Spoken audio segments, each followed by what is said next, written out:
Welcome to Comic Station, issue number 55 for January 15th, 2014. And yes, we're actually all back together. It's amazing. We're back. The gang is back. And we're going to start off with Echo. All right. So I have this. Seems to be sort of inevitable that this didn't happen sooner. Was actually a little bit of a surprise to me. But this is Night of the Living Deadpool. And I love that title. Yeah, and I really picked this up expecting to hate it so hard. But as, you know, Deadpool does, it's got that little bit of charm in it. What I actually really liked about this was the little bit of different kick they gave to the zombies, is that all of the zombies are actually... Did they keep it Romero style, though? Kind of, but all of the zombies are actually begging to be killed. So instead of just being totally brainless and hunting food, like, they are still eating people, but they're like, please kill me. Oh my god, I never wanted this to happen. It's Deadpool. So there's a lot of blood, a lot of killing, and Deadpool's the only one in color in this, and the rest of everything is in black and white. So that was a little interesting. Cool. I like that. Very nice. This is Miracleman from Marvel Comics. Most people won't know who he is. Some people will. But basically, this is Marvel's Shazam. He says a magic word, he becomes a superhero. Usually kids becoming adult superhero. The first about 1/5 of the book or so is an old style comic book, very that style artwork and everything, and kind of hokey. It's setting up, basically giving background who Miracleman is, his little miracle family. He has young Miracleman and kid Miracleman and so forth. And then it goes in, that was time traveling, and then actually there's a modern day Miracleman where he relearns that he's Miracleman. So there's a little bit of a mystery how he lost his memory and so forth, but really I liked this because they basically just bashed on Miracleman, and the wife was just like, that's so lame, it's really, and then Jimmy Dauntless or whatever was the one kid's name, and really now you're going to tell me there was a miracle dog, and guess what there was, and stuff like that. And then the other half of the book is history lesson, basically, so it's interviews with the artists. Yeah, I think it's a good sentiment on what comics once were and what comics are now. And I think although they did, you know, kind of rip into it, make fun of it a little bit, they did it with the utmost respect. Well, yeah, there was a little bit of hokey and a little... It's an older comic.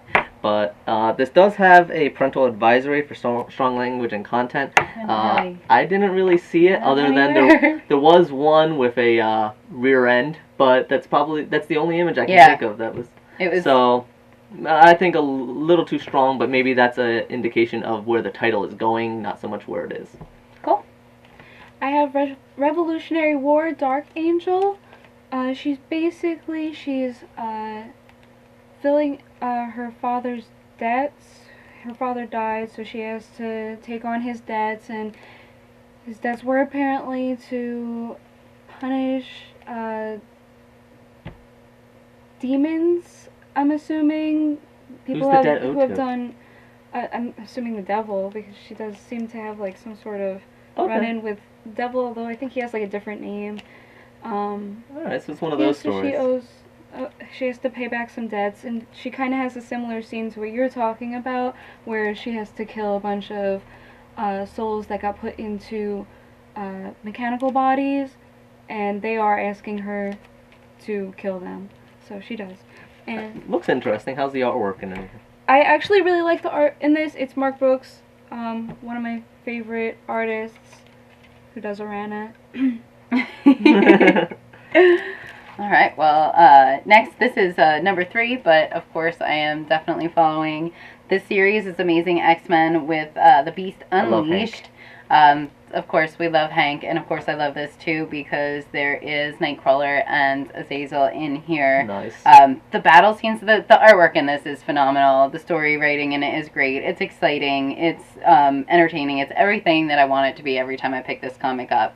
I continue to enjoy it. I really love the way Beast looks in this, and they even make a comment about how many times Beast is changing faces, and he actually changes faces a couple times throughout this, which I think is great. And that's fun.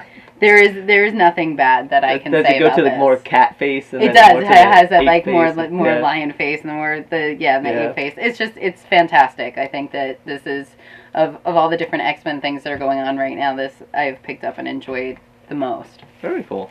The next one I have is from Boom Comics. This is Curse, and this is a 1 of 4, so it's going to be a shorter series, but you get a little image in the beginning where basically it's he captured some creature, and you get a little idea that maybe he bit off a little more than he can chew, and there's a bunch of killings going on in the woods, and he has a kid that's sick, so he tries to go on for the bounty, and so it's really, what I thought was really the standout of this issue was the artwork. I really liked, it was really nice artwork, but in some of the scenes, like when the one detective person was doing a little bit of her work, some of the past scenes where she was analyzing the scene was done in a different, like black and white, slightly off color.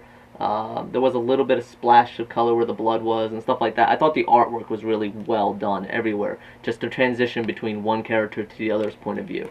So it's really interesting. I'm interested to see where it goes, and it looks kind of like werewolf vampire. Something is out there in the woods, and he corners it or captures it somehow, but that doesn't seem to be the end of the story. Cool. Alright. I have Batgirl. I know this isn't the first. This is number 27. But for this, they are going into Gothopia. Which is Gotham, different universe. So it's actually like, it is like a utopia. It's very perfect there. Their crime rates are low. She has a white outfit because it's all nice. Gotham is the city of the light and stuff like that. Yeah. Everyone's happy. Nothing ever bad happens ever happens to kids. Except that it's happening bad, especially to kids in this one. Yes. This Joker is poisoning the ice cream, and well, that's their first bit of crime that they've had in a while. It goes through that. I like it a lot. I do recommend it. It's definitely a different take on the whole Gotham thing. Yeah. So I do recommend this. I liked it. You saw different people in different aspects of what you normally wouldn't see them in Gotham. Very bright, but something just seemed off. And there's definitely some stuff going on in that. I'm definitely going to pick it up in the next one. I love that cover, too. That's awesome. Yeah. It's very nice. Alright, so my next is Inhumanity Superior Spider-Man. In this, the Inhumans are on Earth. They're attacking, their machines are attaching themselves to people, which is sapping the life out of everyone around them. So there's obviously a lot of chaos going on, and Spider-Man is standing up to fight the foes. Complaints about this was it really felt a lack of personality from Spider-Man. I see where they might not want to be kind of that hokey-jokey with him because things are very serious, but he just seemed to have no personality whatsoever. He's still Octavian in this, right? Yeah. So maybe... and I mean, and they go into that a little bit, but it didn't make me engaged with the character. I didn't want to continue to read. I really didn't care about him. However, it didn't mean that the writing was bad in this issue. The writing was actually really good, and the human stories that they were telling about what was going on actually really, hit home to the heartstrings and made you care about the characters that were in the story, the human characters. So maybe the focus was just a little switched, and it's a different approach about going about writing a series about Spider-Man. Yeah, very cool. We'll probably be seeing a lot more of the Inhumanity crossover kind of titles just because of the big event. Yes. The last one we have... this I wanted to read. Yes, this one is Ego from Image Comics Earth Galactic Operatives. So this one starts off a little rough, and there's a bunch of people that have superpowers, and they were gathered onto a team, and this was years ago, and so you get a little bit of shot of who looks like she's going to be the protagonist is a little girl. She has some abilities, and then this other married couple, and they look to be putting back together a team of new heroes to fight this evil villain. And I like there's a bunch of twists in this. The villain is not what they seem, and the heroes themselves aren't what they seem. The team isn't what it seems, and there's just a bunch of little, okay, grab you here, grab you there. And by the end of it, I really did enjoy the twist at the end. That cemented it as something I will definitely check out issue number 2. I like the artwork in this. I felt was really different because it is done in pastels, which Very. like it's not actually physical pastels, but the color palette is all pastels, and you don't see that too often. And I thought it lent a nice texture. Yeah, it's a really nice mixture between smooth yet somewhat rough images, and so I did enjoy the artwork as well. So it was a really nice first issue. So I'm looking forward to seeing more on that. But it's Image, so you can kind of hedge your bets on that one. Right. For our statue this week, we didn't actually pick out a statue because I'll be honest, I was playing with a toy and I got distracted. So, and no, this will not fit in my head, so I will not put it on because it won't fit on any of our heads. And I tried many times. It does make some nice sounds, which are not on right now. No, there's a switch on the side. Bad with the features here. There's a little switch on the side. You got Jarvis, you have some sound effects. The visor comes up, so if this were to fit, it would come up and show your face, and then you can push on the side and it comes down. So it's fun, it's a toy. I really wish it fit me, because that However, me and Teeny have one of these at home, and just our bread basket. Yeah, we put bread, Twinkies, whatever, you know. That's what an Iron Man helmet should be, just a bread basket. So yeah. That's awesome. But yeah, I got distracted and I was playing with it, so and it will not fit me, unfortunately. But it's fun. It's interesting. It's a good size, even though it probably would be best for kids, and pretty well made. There's a little clipping here and there. When you open up the visor, it does a little mechanical sound to it, and it's adjustable. So while it is for kids, it's adjustable for kids of many sizes inside if it's vertically and around. So yeah, not adult kid size, unfortunately. Yeah, so I'm gonna stop playing with that. So that is our little somewhat statue feature.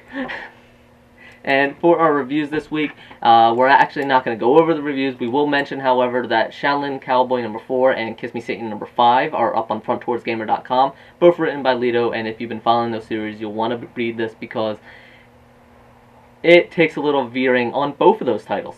And finally, we have Image Comic Con took place last week on Wednesday. We actually are, this is probably our first announcement for this, is comicstationinc.com. We're starting to ramp up a little bit and putting some articles on there. We're backfilling it, and we're going to start filling it up. It's not official yet, but we did have an article go up that had 2 teaser announcements and 13 different announcements for titles that are coming out in 2014 come out of Image Comic Con, and we made one location to gather all that as well as any cover images that came with those announcements. Finally, on Friday, we posted a video on all of our sites, Comic Station, Scott Katz for the Comic Station, Comic Station Inc. has a YouTube, as well as Front Towards Gamer has a YouTube. Just blasted it everywhere. We are doing our Comic Station Awards for 2013. There are many different categories. Each one of us took at least 2 or 3 of the categories, and we are inviting you to comment in those videos. Let us know what you think. Did we get them right? Did we miss something? What are your favorites? And we will have a Reader's Choice Award. Yes, and if you want to bring us out about some of your choices, or you felt something was left out, please let us know. Yeah, because saying something is the best is always so accepted on the internet. Internet loves being defined, right? So we just wanted to announce that, say that again, and next week, on next Friday after issue number 56, we will be announcing the winners of these categories as well as the Writer's Choice Awards. So feel free, let us know, comment in the videos, let us know how bad we did. So thank you very much, and for Comic Station issue number 55 for January 15th, thank you very much, and as always, we will see you next week. Bye.